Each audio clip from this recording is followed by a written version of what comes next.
Flirting has a bad name. Too often, it seems a supreme form of duplicity, a sly attempt to excite another person and derive gratification from their interest without any corresponding wish to go to bed with them.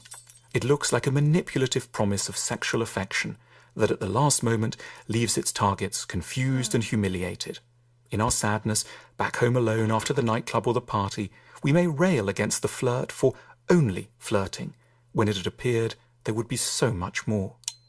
But this kind of pattern represents only one unedifying and regrettable possibility around flirting. At its best, flirting can be a vital social process that generously lends us reassurance and freely redistributes confidence and self-esteem. The task is not to stop flirting, but to learn how better to practice its most honorable versions.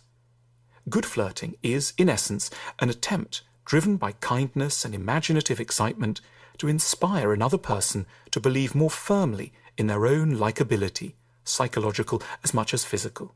It is a gift offered not in order to manipulate, but out of a pleasure at perceiving what's most attractive in another. Along the way, the good flirt must carefully convince us of three apparently contradictory things: that they would love to sleep with us, that they won't sleep with us, and that the reason why has nothing to do with any deficiency on our part. Good flirting exploits with no evil intent an important truth about sex, that what is often most enjoyable about sex is not the physical process itself, so much as the idea of acceptance that underpins the act. The notion that another person likes us enough to accept us in our most raw and vulnerable state, and is in our name willing to lose control and surrender aspects of everyday dignity.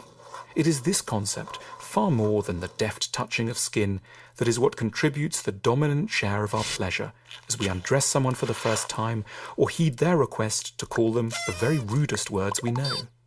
The good flirt knows this and is therefore spared a guilty sense that they might not be in a position to offer their lovers anything valuable. They are wisely convinced that it is eminently possible, simply over a dinner table or in the kitchen at work, to gift a person just about the most wondrous aspect of sex itself, simply through the medium of language. The good flirt is an expert too in how correctly to frame the fact that there won't be sex. By a deeply entrenched quirk of the human mind, it's generally hard for us to hear such news without at once reaching one overwhelming and crushing conclusion: that it's because the seducer has suddenly found us deeply and pervasively repulsive. The good flirt loosens us from such punitive narratives. They powerfully appeal to some of the many genuine reasons why two people might not have sex that have nothing to do with one person finding the other disgusting.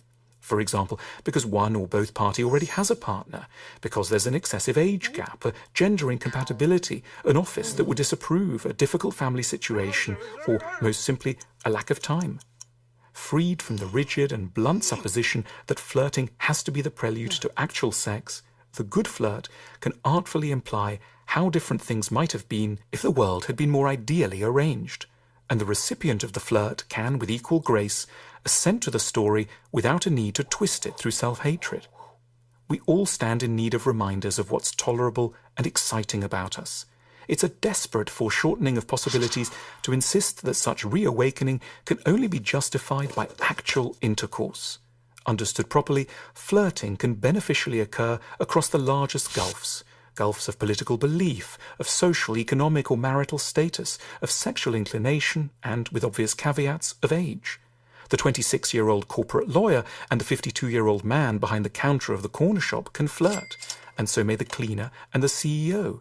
It's all the more moving when they do so because it signals a willingness to use the imagination to locate what's most attractive about another person who lies really very far from one's own points of reference. The question of what, if I considered someone, anyone sexually, I would find charming about them is one of the most intimate, interesting, and necessary questions one can ask. Flirting matters because of how rarely most of us get to experience ourselves as desirable. We generally learn through a rich sequence of rebuffs and via intelligent modesty to see ourselves as far from ideal. This picture is not inaccurate, but it isn't entirely true either. So the good flirt carries out an important psychological mission to restore balance to our view of ourselves.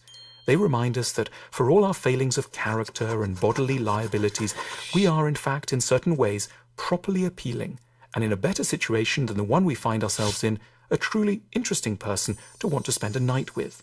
The flirt supplies an antidote to a characteristic sickness of maturity, an excessively negative view of ourselves. The good flirt is doing crucially important social work. They understand that being recognized as erotically appealing is hugely beneficial and a key to rendering us more patient, more generous, more energetic, and more content. It's a quiet tragedy that this widely consequential need should so often be expected to pass through the desperately narrow gate of sex. The good flirt is wisely and liberally trying to give erotic endorsement, with all the benefits this brings, a larger opportunity in life, liberating it from the tiny difficult window of opportunity offered by an actual requirement to make love. The good flirt is a pioneer in a crucial democratic science. They are attempting to correctly identify attractiveness in a way that will serve the many rather than the few. We should not only be grateful to good flirts, we should try to become good flirts ourselves.